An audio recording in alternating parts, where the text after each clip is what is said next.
was fucked up, bro. For there for like a month, 2 months maybe. I don't even know. I was just high the whole time. I just was on some shit. I was just numbing it on autopilot. Yeah, for real. And like I just didn't really care about anything at all. And I stopped hanging out with my friends as much. I had a girlfriend. I was like neglecting her like crazy. And like we ended up like taking a break at a certain point. And there's a bunch of shit, man.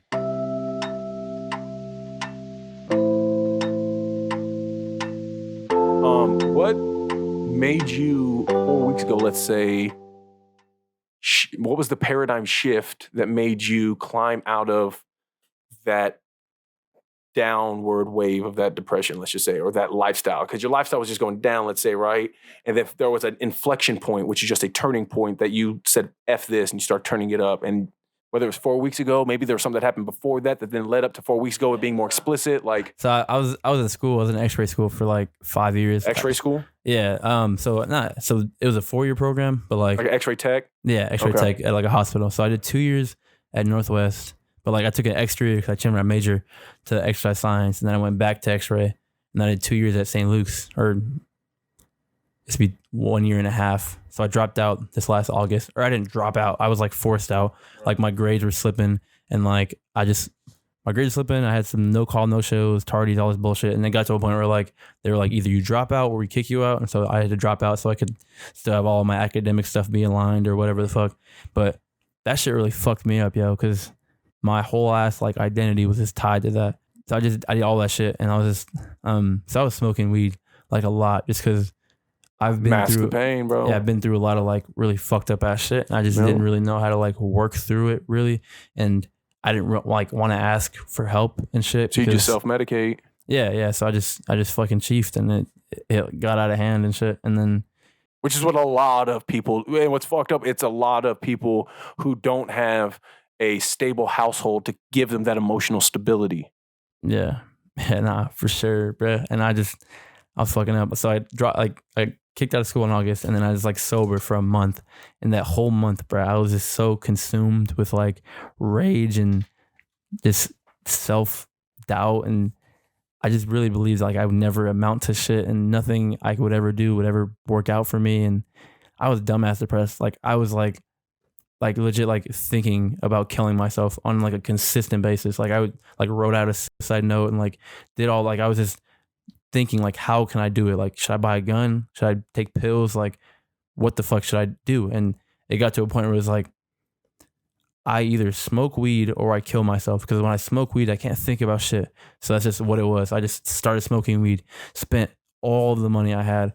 I was living at home. Like my mom was super upset like about me fucking dropping out of school and like all this shit. And yeah, I mean, it was fucked up, bro. For there for like a month, 2 months maybe. I don't even know. I was just high the whole time. I just was on some shit. I was just numbing it on autopilot. Yeah, for real. And like I just didn't really care about anything at all. And I stopped hanging out with my friends as much. I had a girlfriend. I was like neglecting her like crazy. And like we ended up like taking a break at a certain point. And there's a bunch of shit, man.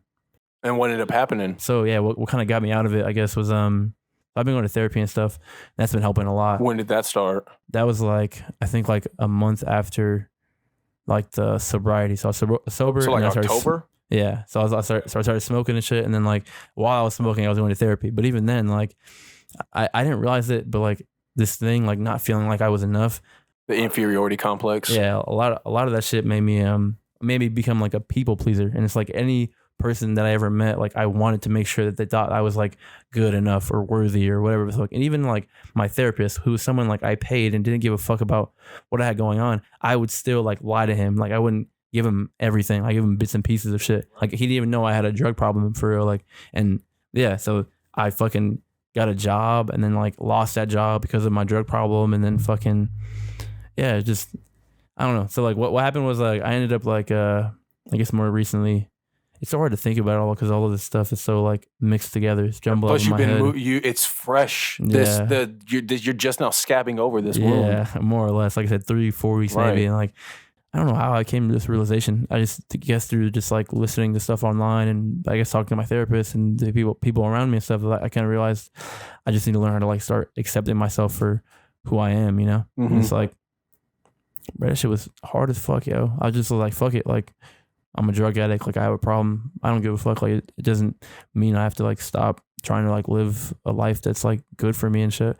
I still had the problem with weed, but like I couldn't admit it to myself because I had a really big ego, and like I was more or less mourning my ego when I dropped out of school because I just 'Cause that's after completely football. inflated all of my shit. Like, Right. because yeah, after football, like I just attached my shit to school, and I tried really hard at school for a long time. Like, So like 4 weeks ago, what was there a specific thing that happened? Was there a specific video you watched? Was there a specific internal monologue you had with yourself where you literally said, I'm going to go, instead of going down, I'm going to start going up?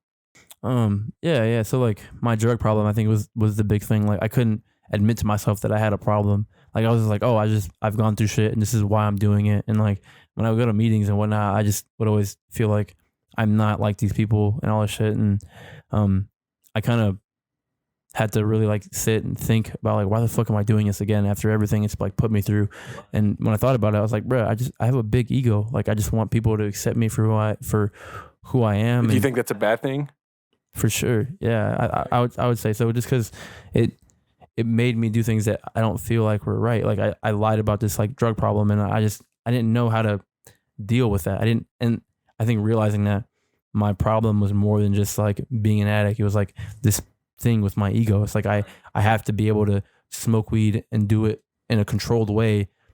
Legit, like I went from doing it like 3, 4, 5 times a day to just like once a week. I was just like, at the end of every week, every Sunday, I'm just like, if I can get all my workouts in, go to work, do all my shit I need to be doing, like take care of myself, And you go can to therapy, earn that. then I can smoke. Right. Yeah, so it's like I conquered this thing, and then after I conquered it, like this is like, bro, like this did nothing for me. Like this is so stupid. Like why am I doing this? This doesn't make any sense. And it's just like I had to really think about it, and it's like, damn, bro, like my whole ass life, my whole ass existence, I thought I just wasn't enough to even exist. Like I am not enough. I need something. I need football to justify my existence. I need a degree to justify my existence. And that shit was just such a fucking hard ass thing to really like realize, bruh. And like Come to terms with. yeah, and just learning that about myself. Like I was talking about it with my therapist, and like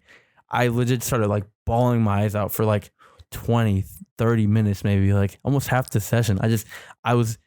It was so like uncontrollable and like cathartic and shit, just because like I just felt like I was like letting the shit go. And ever since these last 4 weeks, like I've really started to like let this shit go. Like I don't give a fuck anymore. Like, So the reason I asked you about is it bad to have a big ego?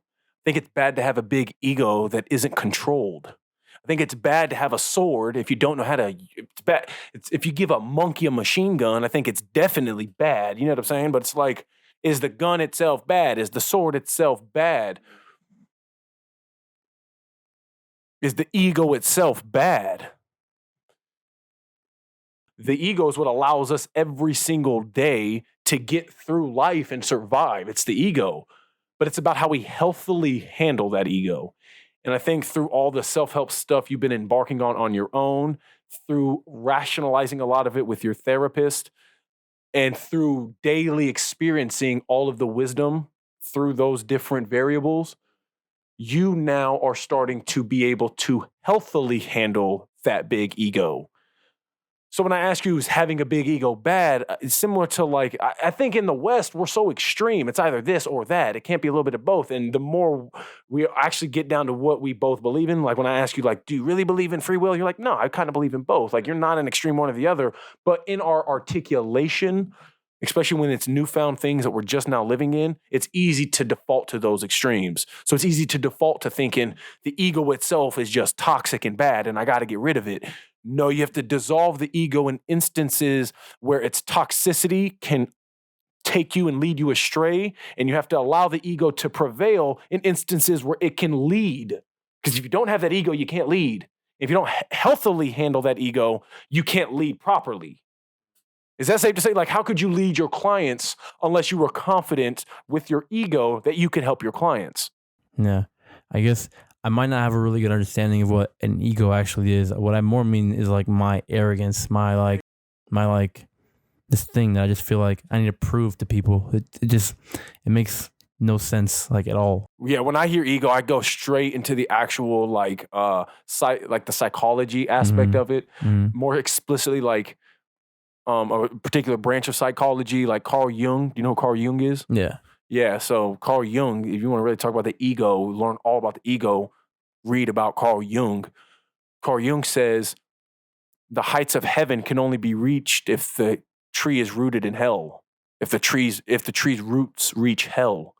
So the only way you're able to really get to the point where you can help people is because you were at a point where you were helpless and decided to help yourself.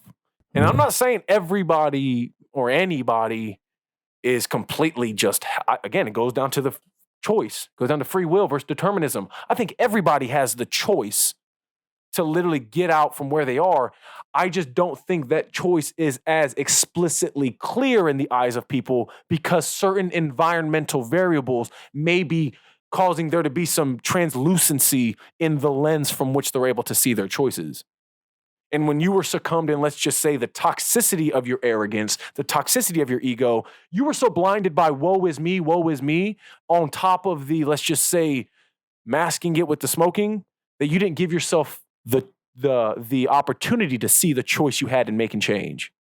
Yeah, for sure. I agree. I think coming back to what you were saying earlier, I really agree with what you said, like how people kind of think in like extremes. That's like how I thought. It's like, for me, I thought people could just either be like all the way good or all the way bad. And it's like, if I'm a drug addict, I am bad. So I can't be a drug addict. So I have to blame my problems on like, I'm smoking because of the things I'm going through.